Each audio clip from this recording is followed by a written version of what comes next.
India has been a land visited by foreigners since time immemorial.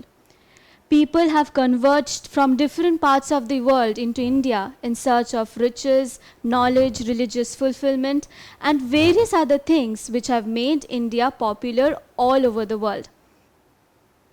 Even though India has been invaded quite a number of times and a number of empires have been set up here, India has shown a unique capability to absorb all these into its own identity. Of the various activities that foreigners conducted in India, trade was of immense importance.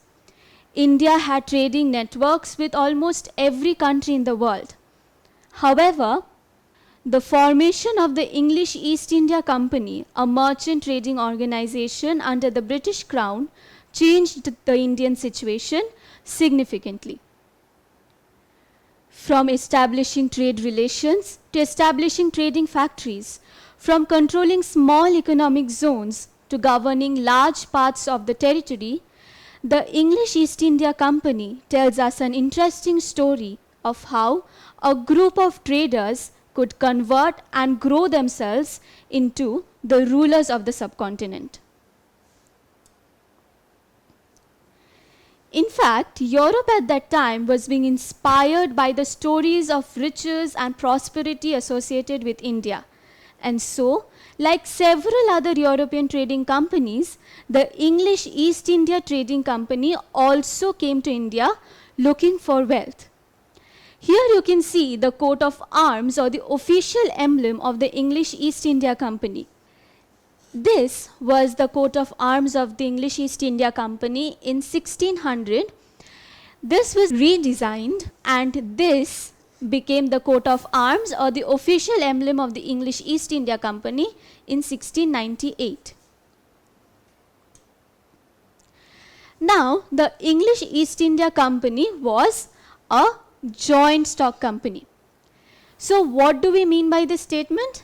This simply means that the English East India Company had a number of owners, all of whom were very rich people in England. All these people had invested a sum of money into the English East India Company for its proper functioning. So the English East India Company came into existence by the Royal Charter, which was enacted by Queen Elizabeth I on the 31st of December 1600. Here you can see a copy of that Royal Charter. Now, why was this important? This was important because it was this Royal Charter that gave the English East India Company a monopoly over the East Asian trade. This meant that no other English trading company was allowed to come into India for trading purposes. Thus, the English East India Company turned out to be the strongest and the only English trading corporation in India. So we know that the English East India Company was a trading organization.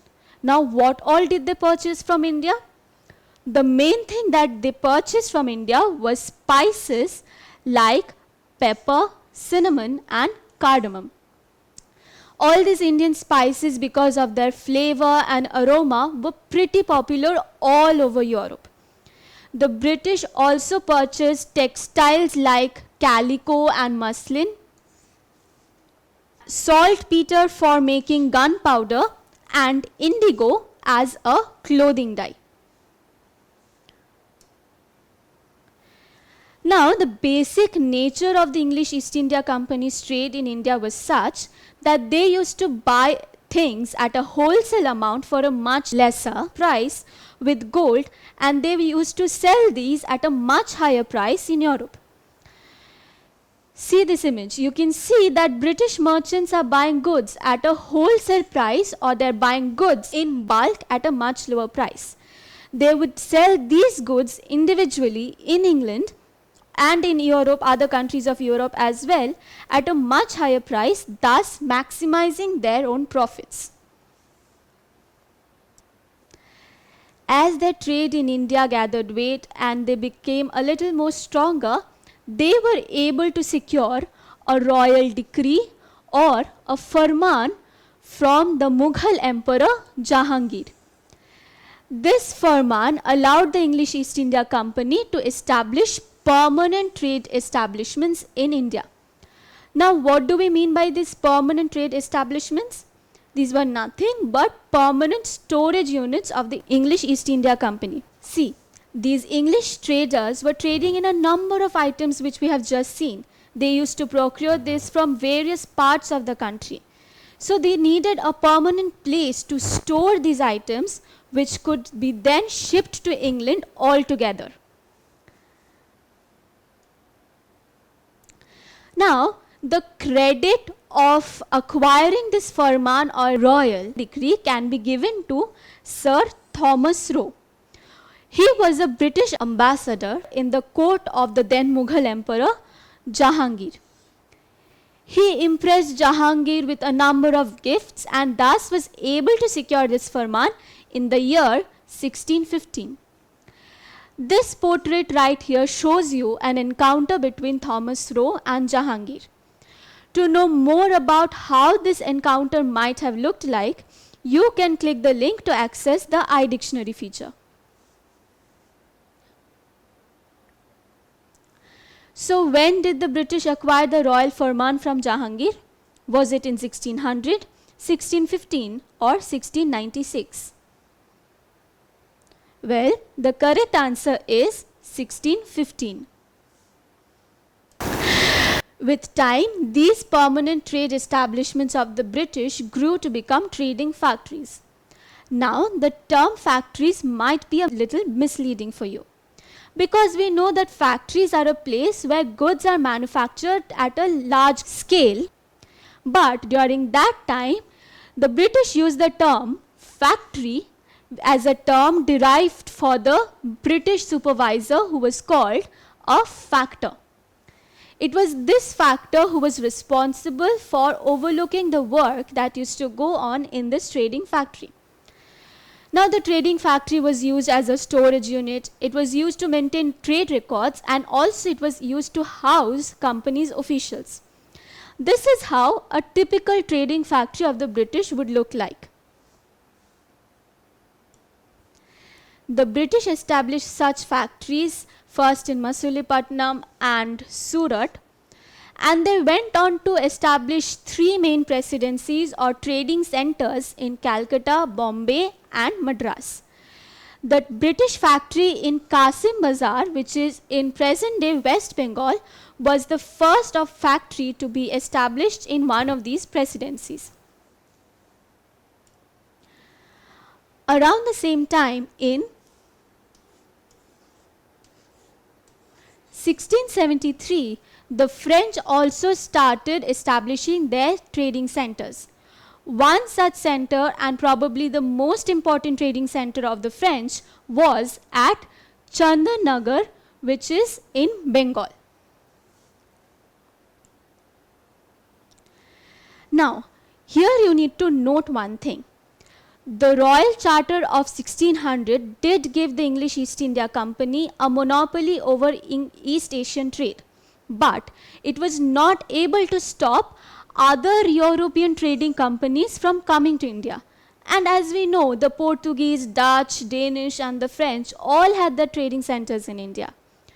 Now, the problem was that all these companies wanted to purchase the same things from India, especially spices. Now, what happened as a result? Naturally, prices of these most sought after or highly demanded products rose.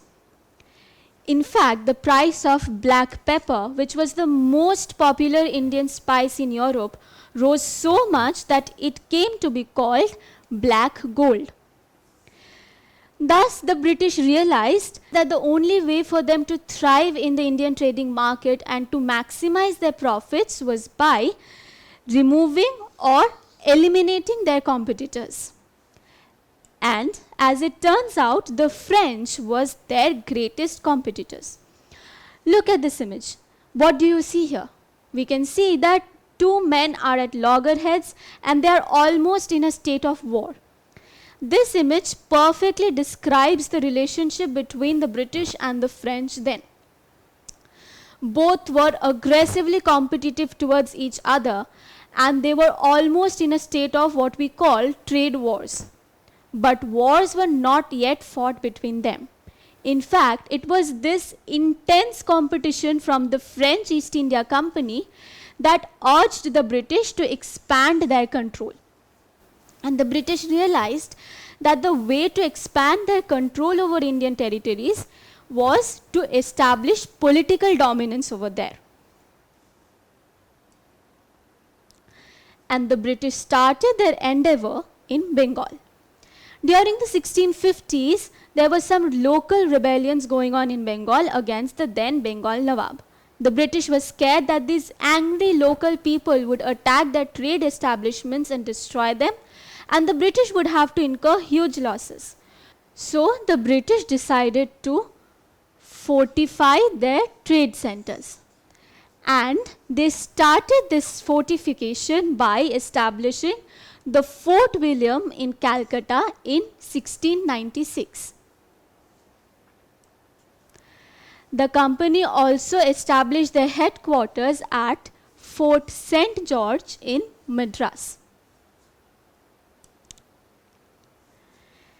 However, the British and the French were unwilling to survive as healthy competitors in the Indian market. They were continuously at loggerheads with each other, so much so that they were willing to fight wars against each other now. Thus, with time, several direct and indirect battles were fought between the British and the French, where often Indian rulers were involved as well. It was a series of 3 wars that were fought in the south of India, which we call the Carnatic Wars. At that time, the British and the French were in fact fighting a war in Europe. A reflection of this was seen in India in the Carnatic region.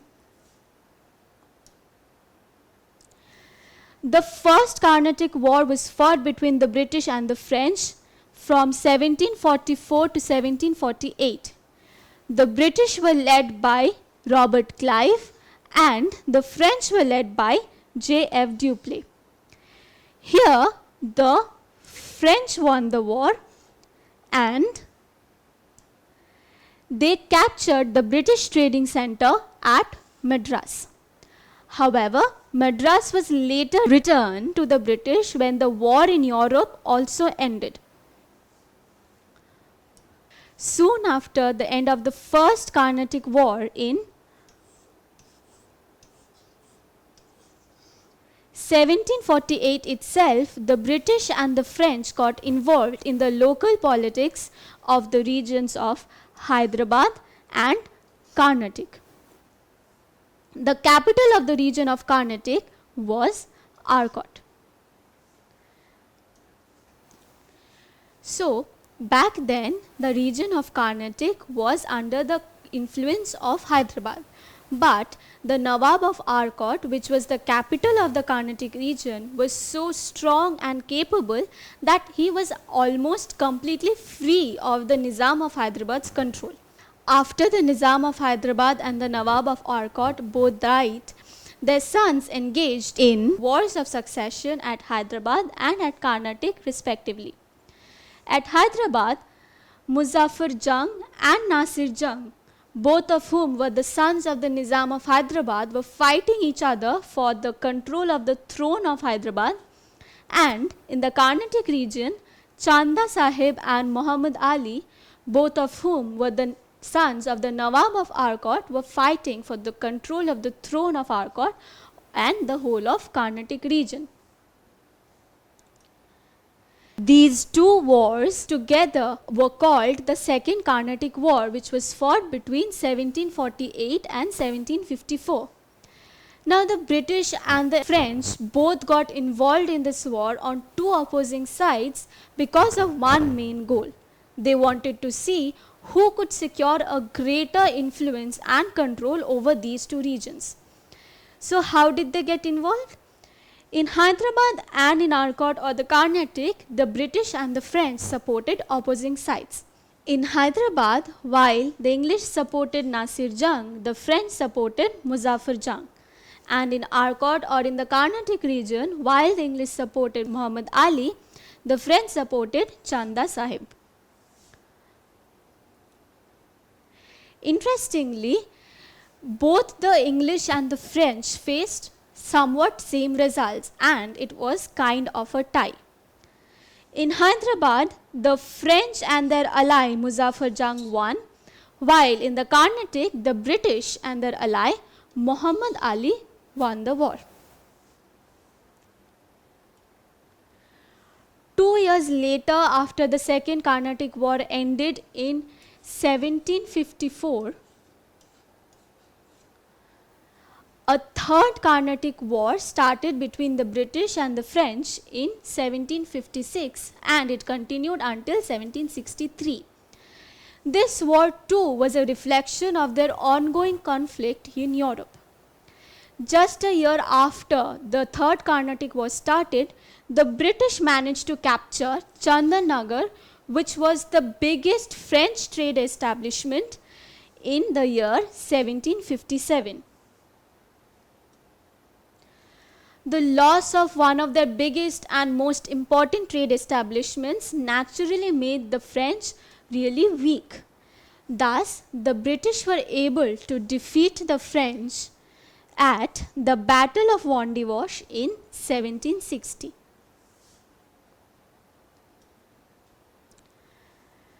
Thus, with their defeat in the Third Carnatic War, the French lost their Indian possessions.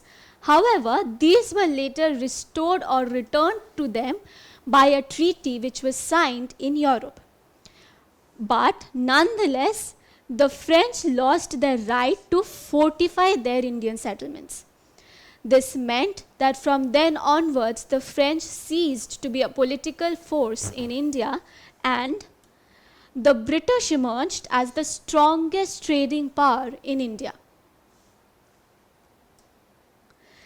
Let's do a quick recap now from the formation of the English East India Company to their growth in India.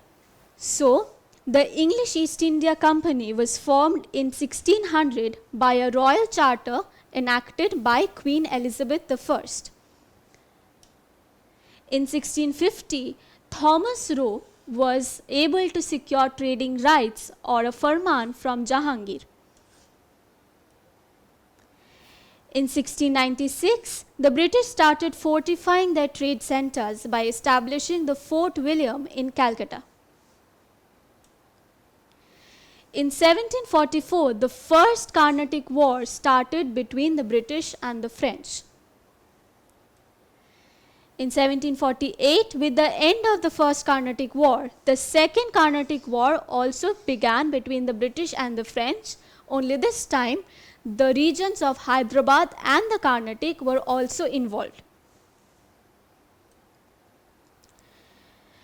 In 1754, the Second Carnatic War ended with the British victory in the Carnatic region and the French victory in Hyderabad.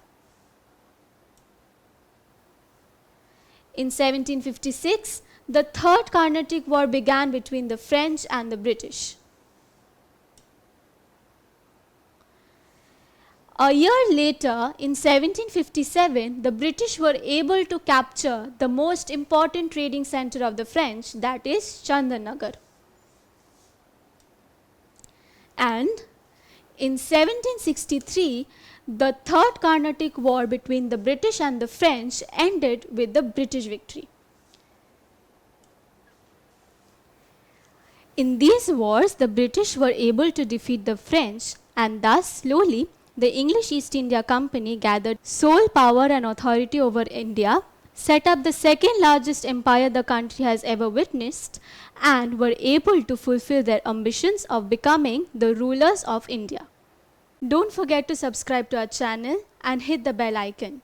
You can also register for free at DeltaStep.com or download the DeltaStep app to get access to all our 5,000 plus amazing videos as per your school syllabus. Master each topic with our adaptive practice technology. Get million-plus questions with step-by-step solutions and unlimited mock tests. Get all your doubts resolved instantly. Learn via games and win amazing prizes like PlayStations and iPads. So, at DeltaStep, learning is not just fun and easy, it is rewarding too. So, register for free now.